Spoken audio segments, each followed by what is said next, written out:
He who rebukes a man will find more favour afterward than he who flatters with the tongue. My name's Arthur, and I thank you for joining me as we share some thoughts beginning with Proverbs chapter 28 and verse 23. He who rebukes a man will find more favour afterward than he who flatters with the tongue. When you see somebody doing something wrong, you will often be afraid to say anything to them about it. You say, well, it's not my business. They can do what they like. And of course, Satan likes people to do what they like. Judgment of the person is not your business, but to speak up for righteousness is your business. If you don't protest, then you condone. And if you condone, then you are implicitly guilty of the same sin.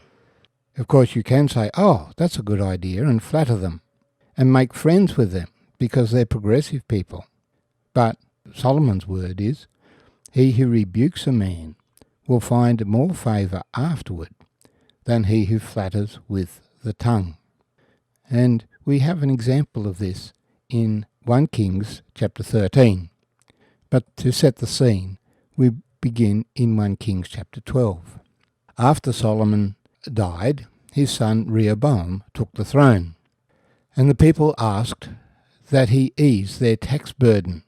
The councillors who had advised Rehoboam's father said, you be their servant today, and they'll be your servant forever. But the young men said, no, stand up to them. Show them you're greater than your father.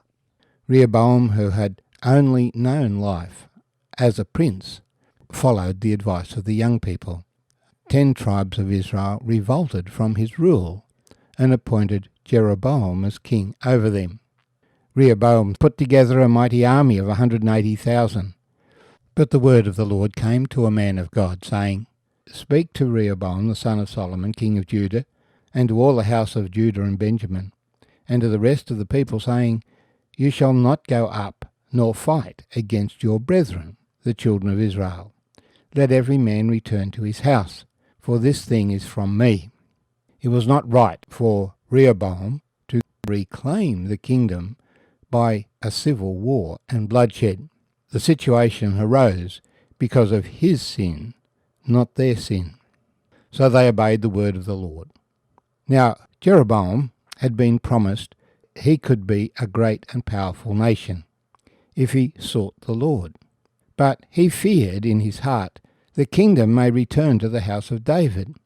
If these people go up to offer sacrifices in the house of the Lord at Jerusalem, then the heart of this people will turn back to their lord, Rehoboam, king of Judah, and they will kill me and go back to Rehoboam, king of Judah. So the king sought advice, and they made 2 calves of gold. And he said, it's too far for you to go up to Jerusalem. Here are your gods, O Israel, which brought you up from the land of Egypt.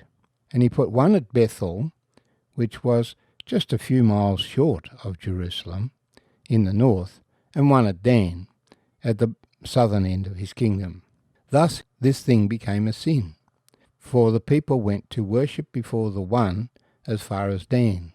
He made shrines in the high places, and made priests for every class of people. He set up a completely independent worship system, which he pretended was worshipping God, but was not instituted by God. So he made offerings on the altar that he had made at Bethel. In the 8th month, even a different month from the time the Lord had appointed. None of this was in accord with God's instructions. And so a man of God went from Judah to Bethel by the word of the Lord, while Jeroboam stood by the altar to burn incense in Bethel.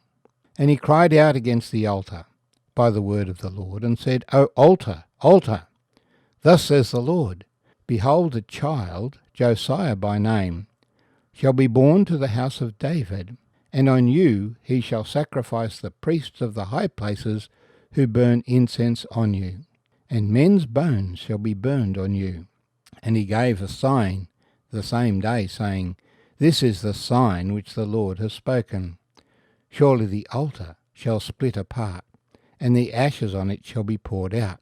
When King Jeroboam heard the saying of the man of God, he stretched out his hand from the altar, saying, "Arrest him!"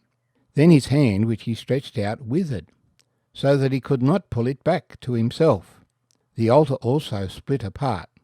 The ashes poured out from the altar, according to the sign which the man of God had given by the word of the Lord. Then the king answered and said to the man of God, "Please entreat the favour of the Lord your God, and pray for me, that my hand may be restored to me." So the man of God entreated the Lord, and the king's hand was restored to him, and became as before. The king said to the man of God, "Come home with me and refresh yourself. I will give you a reward." But the man of God said, "If you give me half your house, I would not go in with you, nor would I eat bread or drink water in this place. For so it was commanded me by the word of the Lord, saying, You shall not eat bread nor drink water, nor return by the same way you came." So he went another way, and did not return by the way he came to Bethel. Let's pause and think how brave this young man from Judah was. Yes, God spoke to him. He went into the territory of Jeroboam, into the presence of Jeroboam, while he was offering a sacrifice on the altar of the golden calf that he had made, and prophesied against that altar.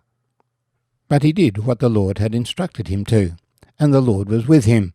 So when Jeroboam said, "Arrest him," the Lord withered Jeroboam's arm. So Jeroboam asked the young prophet to pray for him, and the Lord restored his arm, but the altar split apart, as the young prophet had prophesied.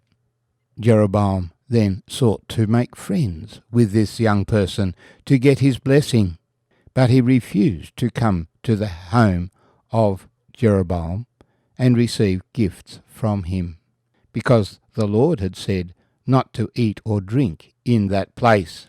So he went home, according to the word of the Lord, by a different route, leaving all of this false worship behind. Of course, that's not the end of the story. There was an old man of God, a prophet in Bethel, whose sons told him what had happened, and he went after the young man. "Are you the man of God who came from Judah? Come home with me and eat bread." And the man said, "But I'm not allowed to go back the way I came." And the older man said, "But I'm a prophet, and the angel of the Lord spoke to me, saying, Bring him back to your house, that he may eat bread and drink water." But he was lying. So they went and ate and drank in his house. And at the table the old prophet said, "You have disobeyed the word of the Lord, and have not kept the commandment which the Lord your God commanded you. You came back and ate bread and drank water in this place, when the Lord said, Eat no bread and drink no water. Your corpse shall not come to the tomb of your fathers." After they'd finished, he saddled his donkey and went, but a lion attacked him on the road and killed him. And the men saw the body on the ground with the donkey and the lion standing by, and they told it in the city. And when the old prophet heard it, he said, "It's the man of God." And he went and fetched the body, and laid the corpse in his own tomb. And they mourned over him, saying, "Alas, my brother." So it was, after he had buried him, that he spoke to his sons, "When I am dead, bury me in the tomb where the man of God is buried. Lay my bones beside his bones." For the saying which he cried out by the word of the Lord against the altar in Bethel, and against all the shrines in the high places, which are the cities of Samaria, will come to pass. Even so Jeroboam did not turn away from his evil, and it would be 200 years before the prophecy against the altar at Bethel was fulfilled. But this young prophet's tomb sat there, not far from the altar, as a continual testimony of God's judgment against that place. He who rebukes a man will find more favour afterward than he who flatters with the tongue.